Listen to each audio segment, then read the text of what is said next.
मेरे घर में हम 4 लोग, मम्मी पापा दीदी और मैं। एक दिन आज के 10 साल पहले चलते हैं।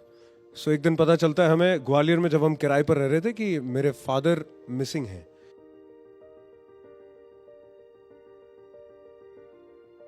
सर्चिंग चालू हुई फादर की, लेकिन कुछ पता नहीं चला।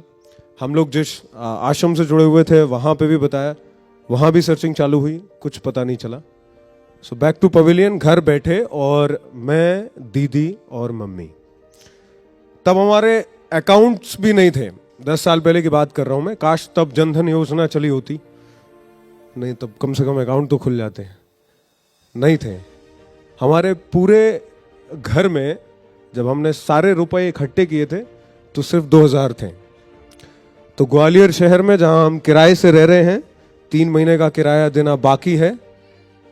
आप छोटी सी जगह पे काम कर रहे हैं और आपके पूरे घर में सिर्फ 2000 रुपए हैं।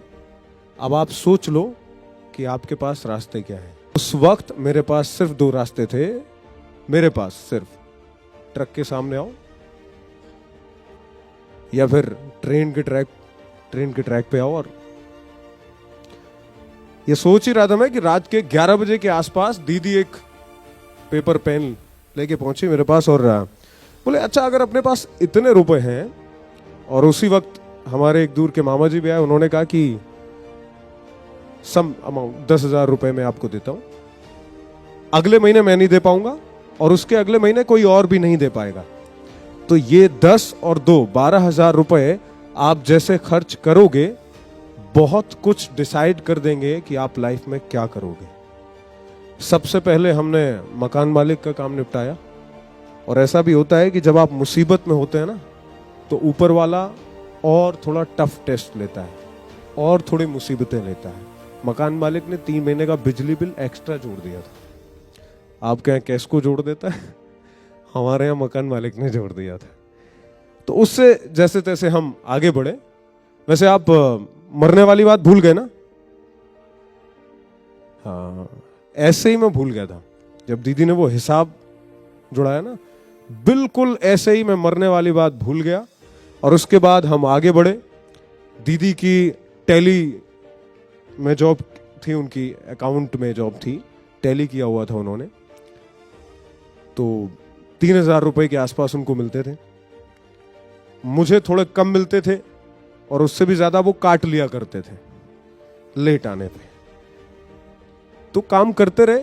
थोड़े दिन के बाद मुझे एक ऑफर आया, रेडियो में ही था मैं, और मुझे एक और रेडियो का ऑफर आया जो मैंने एक्सेप्ट किया और मैं पहुंचा रायपुर, छत्तीसगढ़ की कैपिटल है, आई होप आप जानते होंगे खूब। वहां पे मैंने काम करना शुरू किया। फर्स्ट ईयर मुझे इवनिंग शो होस्ट करने को कहा गया था। फर्स्ट ईयर मैंने best evening jock gold award जीता फर्स्ट ईयर में। मुझे ज्यादा से ज्यादा ह्यूमर पर फोकस करना था, फनी चीजों पर, फनी स्टोरीज लानी थी। मेरे बॉस, 2 बातें जो मुझे याद हैं उस पहली साल की, वो ये है कि एक ये कहा था किसी ने कि अगर जिसकी नजर रणवीर सिंह पे पड़ी, अगर एनर्जी के मामले में तुम पे पड़ते तो शायद तुम भी कहीं होते। दूसरी, मेरे बॉस ने कहा था कि जिस सिचुएशन में वो इवनिंग शो और थोड़ा फनी कंटेंट ला रहा है, वो कमाल है।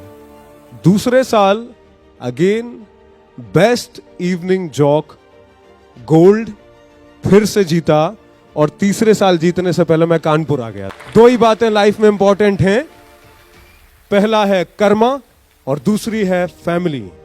अगर आप फैमिली की रिस्पेक्ट करते हैं, फैमिली के साथ रहते हैं, बड़ी अच्छी बात है। और कर्मा, बातें करने से कुछ नहीं होगा, काम करने से होगा। सो फोकस कर लो और काम करो। Thank you so much. My name is Raghav. Radio में सिर्फ 10 साल हुए हैं, अभी तो बहुत से झंडे गाड़ना बाकी है।